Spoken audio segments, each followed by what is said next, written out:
Can you lose body fat on a high carb diet? Well, a recently published case study highlights that in a calorie deficit, an individual eating a diet enriched in high glycemic index carbohydrates was able to lose significant amounts of body weight and body fat over the duration of the study.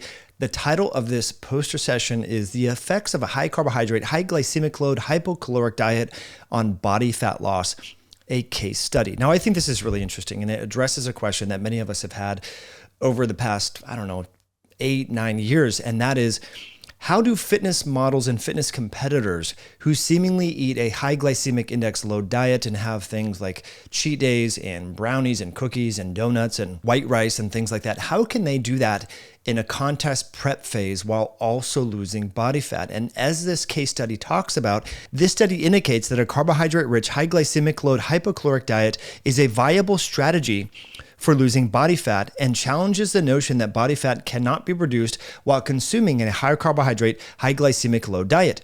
The resistance training stimulus and possibly the anti-catabolic effects of insulin that are likely increased as such a diet help to mitigate lean tissue loss and resting metabolic rate.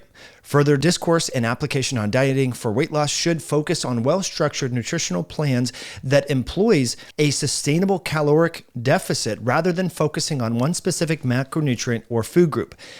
Now, I know many of you are going to be a little bit disenchanted with this finding because, as you can see from figure 1, the body fat loss over the course of 30 weeks is quite substantial. When you look at the amount of kilograms of pure fat, it's almost 22 pounds of fat, which is really pretty remarkable in about 6 months or more period of time, especially because this diet included a high glycemic load diet. 60% of the calories were coming from carbohydrates, 20% protein, the rest was from fats. Refeeds and diet breaks were accounted for in targeting the calorie deficit. Now, here's, I think, the kicker, and that is that this individual did resistance and aerobic training 3 times per week each, respectively. And I think this is the important point. If you are exercising, you have a lot more buffer room or flexibility in terms of the quantities and types of calories or macronutrients that you eat. If you're burning a lot of that energy by way of heavy resistance training paired with aerobic training, it's probably less important about the macronutrient composition or the types of carbs you eat or how much carbs you eat compared to if you're just sedentary. Now, we know many people have changed their body composition in extraordinary ways on a low carb, low glycemic index diet. But many of these people are also sedentary. I've seen the comments. I've met many of you who have done this, and you admit that you should focus a little bit more on exercise and prioritize muscle and the like. But it turns out that because individuals who are very physically fit and burning through a lot of these energy, whether it's excess energy, and they're in a calorie deficit, so they're able to dip into these energy stores and manipulate the different hormones, glucagon, cortisol, insulin, and so forth, as a consequence of being in a calorie deficit, these folks are able to shed the body fat, and they have more buffer room because they are exercising.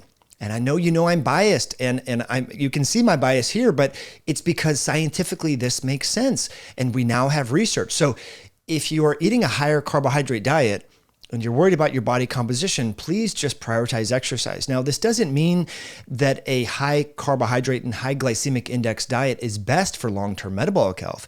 We know that having lower glycemic index carbs from whole real foods paired with exercise and possibly a little bit of calorie restriction and diet breaks and so forth is optimal for both metabolic health and body composition. But we do have case reports and observational anecdotal reports from people who are eating relatively high glycemic index and high carbohydrate diets, and they still lose body fat. So I think there's a little bit more nuance to the conversation about the carbohydrate insulin model of obesity, as well as the energy deficit model and the energy balance model when it comes to body weight regulation. I think both arguments make a lot of sense, and we have case studies and reports from David Ludwig and Carla Ebling, I think is her name, that does a lot of research with Ludwig, on the idea that a low carb diet and being in a state of ketosis might make you more energetically efficient and, might have a calorie and muscle sparing effect and beyond.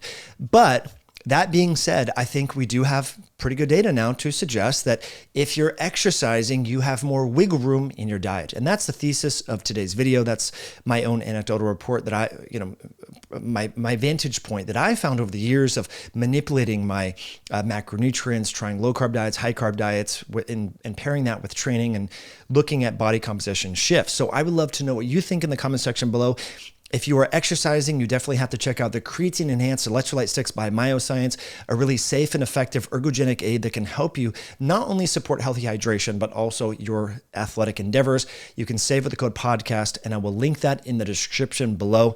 But I think this is just an interesting case study that was published by PhD students at University of South Florida.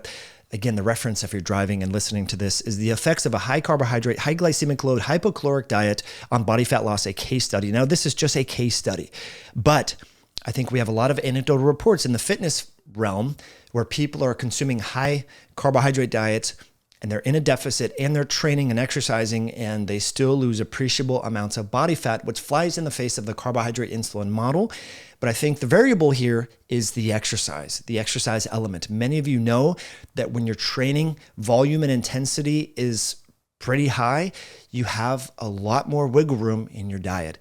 And so this is why I think carb cycling, I'm a big fan of having, say, rice or fruit around exercise. You have more fuller, more pumped up muscles. You have a little bit more fuel in the tank to have a better workout, which I think over time leads to more favorable long-term changes in body composition and metabolic health compared to just being a strict low carb enthusiast and hoping that you have enough glycogen and energy on board to get through those exercise sessions and those workouts. Now, of course, if you have Crohn's, colitis, autoimmunity, and having those carbohydrates influences or causes flares in those autoimmune conditions or gastrointestinal conditions, that's a whole different conversation. But I think it is important to understand that there's multiple ways to go about this. So if you are exercising intensely, you can have a little bit more carbohydrate in your diet and possibly, not that I always suggest this, but higher glycemic index carbohydrates, so long as you're in a deficit and exercising and still